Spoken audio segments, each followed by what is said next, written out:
Now, deeply divided EU leaders are gearing up for a summit this Thursday. German Chancellor Angela Merkel insists there will be no debt sharing in Europe. It's a stance that will not sit well with troubled states such as Spain and Italy.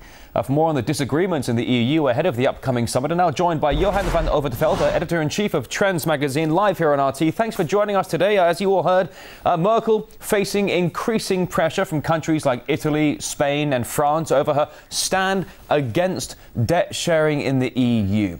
Who's going to win this round? Well, my feeling is that Mrs. Merkel will keep to her point and that she won't give the German credit card, if you allow me to put it that way, to the other countries without having sufficient degree of control over what these other countries are doing in terms of expenditure and economic policy in general. Now, Italian and Spanish borrowing costs have again risen after Merkel's tough comments against euro bonds. And there's a view that Germany may be doing it on purpose to keep the pressure on Rome and Madrid. What do you make of that?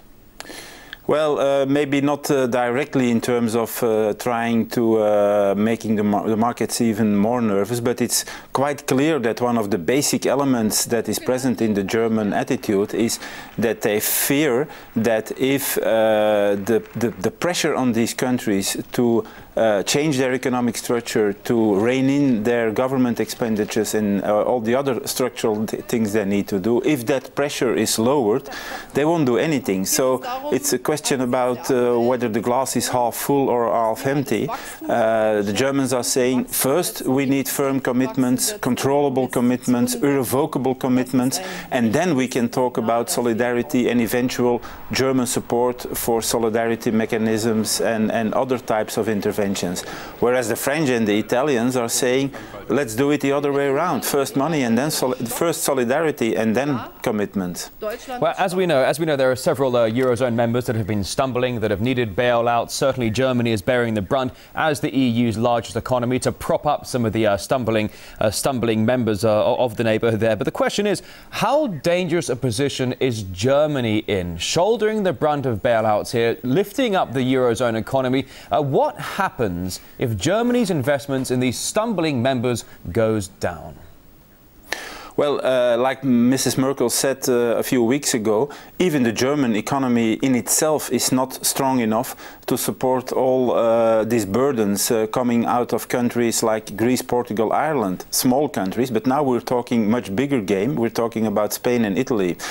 There's of course always the scapegoat of the European Central Bank, and my feeling is that when we would have a real disillusion with this summit and markets react very strongly on Monday, that we will see the ECB either directly or indirectly taking things into its hands again. But of course that's only trying to gain some time. That can never be a structural solution to this crisis in the eurozone. Now, we're also hearing reports that Greece might try to renegotiate its bailout agreements with the EU as a payback for the sacrifices it's made. Do you think the EU could be willing to soften its demands?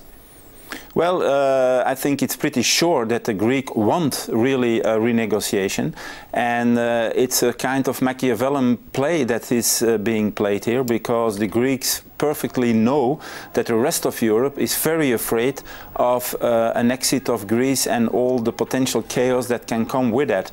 So there might be even some indirect threats: if you don't help us, well, take care of all the things that come after that.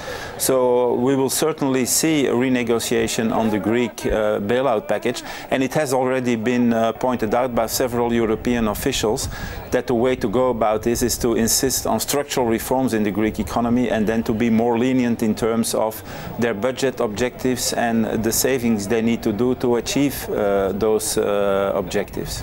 Johan van Overvelde, editor-in-chief of Trends magazine, thank you for coming on RT today.